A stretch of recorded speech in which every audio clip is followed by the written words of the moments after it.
Because I thought everyone's, there's always like a race for the cure and fight for the cure, and that's what we're trying to find. So what do you mean we can cure it?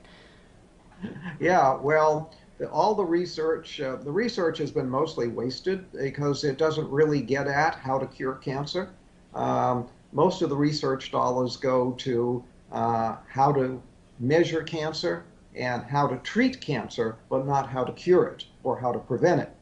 And again, the technology, the knowledge to prevent and cure cancer already exists. All we have to do is teach it to people, put it to use, and that's why I wrote a whole book on it. My book, Never Fear Cancer Again, because you don't need to fear cancer. Never fear cancer again because we know how to prevent it, we know how to cure it.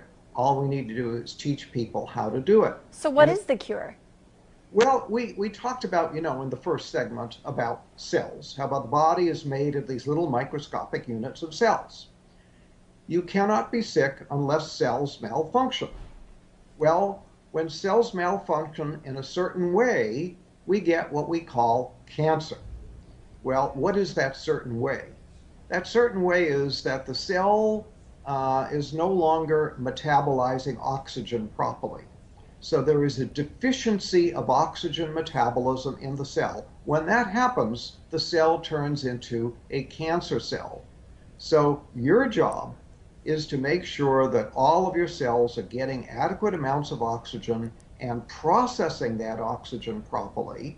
And then if you have cancer, you have to again make sure that the cells are getting and processing oxygen, and then the cancer simply goes away and disappears. I mean, we have people who read my books with stage 4 cancer, people who were sent home to die. They're told by their doctor, there's nothing more we can do for you. Go home, call hospice, die.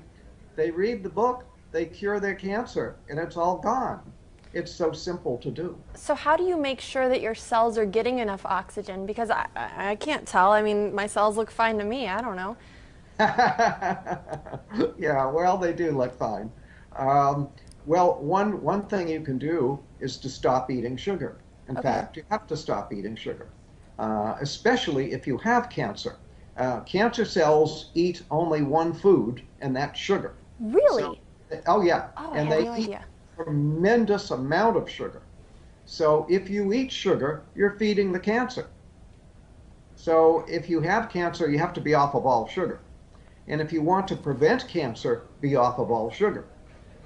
Sugar causes cancer in many different ways. For example, we talked about the fact that sugar lowers your